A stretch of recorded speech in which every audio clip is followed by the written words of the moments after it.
Hey guys, welcome to Kiwi Classics and Customs. Now look at this old darling that's over my shoulder. A 1969 Ford Falcon, four-door sedan. Yeah, okay, it's not on the top of everyone's hot rod list, but this is a fine old car. So I'm going to flip the camera around and show it to you. So here it is. So as I said, it's a 1969. It's just a gorgeous old car. It's been really well maintained.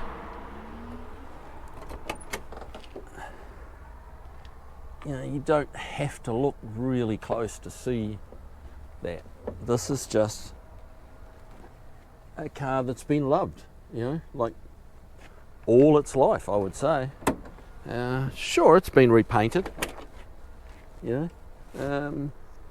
It's not a young car, but yeah, it's been loved, and I just love old survivors like this. This is not a hot rod. It's not trying to be the guy. I mean, look inside the trunk. Like, really, it's you know, all the original jack and spare wheel mounts, and just unmessed with.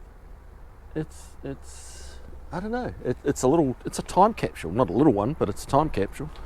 But yeah, the original skinny little bicycle tyres on it. Now, one thing you Falcon lovers may or may not know is that this being a 69 was the second to last year. They finished the Falcon production in America in 1970. In Australia, however, that's a noisy truck. Yeah, in Australia they continue production of the Falcon in many different, you know, a bunch of different body shapes right through to 2016.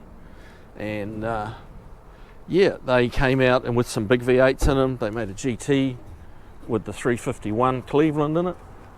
Let me just see if I can get this hood open for you.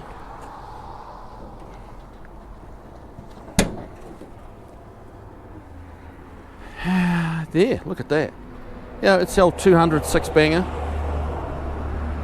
But just a good, capable, run forever kind of an engine. You know, I've had one of these engines fail that I've seen, and it broke a crankshaft. I think it broke a rod, then the crankshaft, and that was really down to the owner of it. He was a young guy. It was a 200 in a Mustang, and yeah, he was trying to make it go like a V8, and it just said, "Enough, I'm done." So that's the only one I've ever seen really fail, other than, you know, like just wear out. So look, this thing's in. If you have a look in here, we've got a lot of kind of green on the radiator there. The radiator's leaking in numerous places, so what she's in for today is a new radiator. The customer, wisely in my opinion and my suggestion, has gone with a replacement copper brass radiator, the real deal. And yeah, so I didn't want to put an aluminum radiator in this car. I just don't think it would have fitted.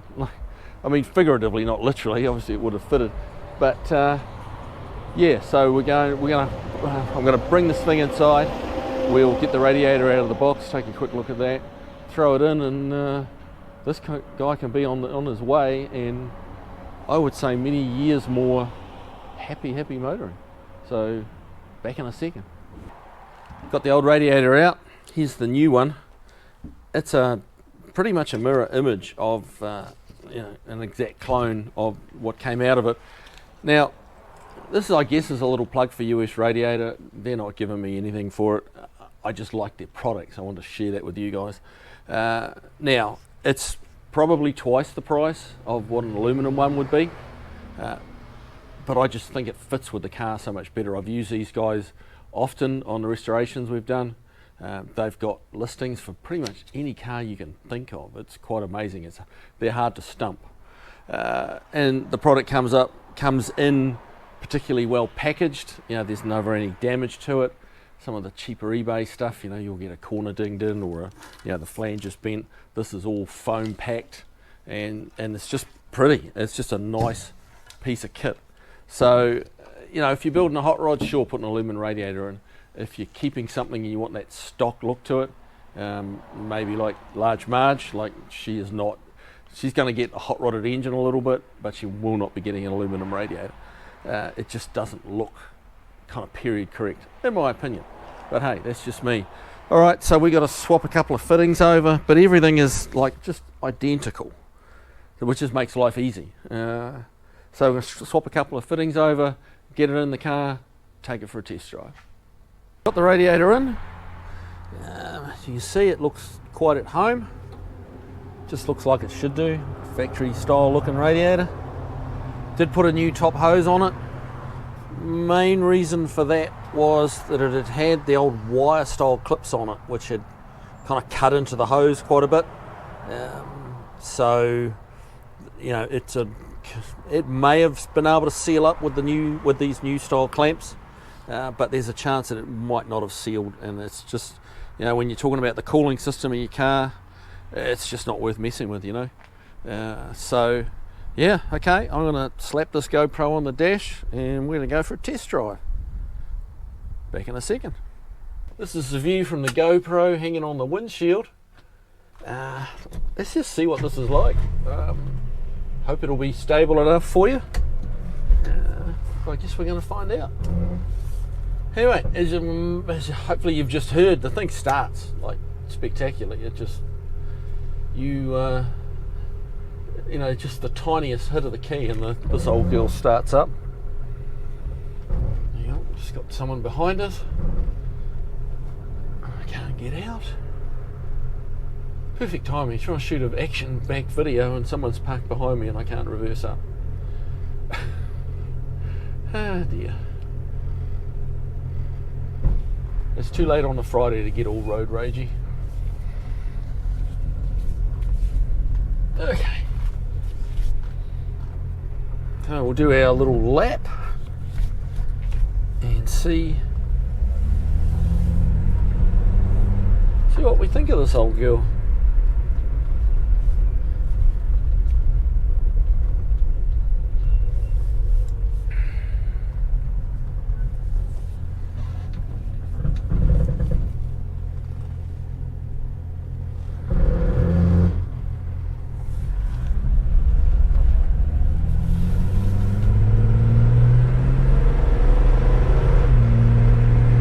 Wow.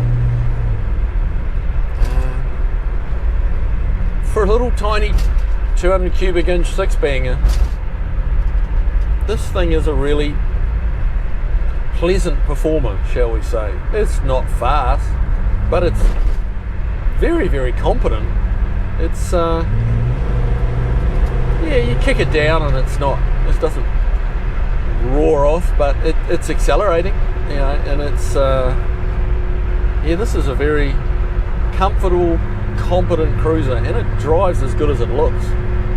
It's doing everything it's meant to do. Keep an eye on that temperature gauge. If you ever are doing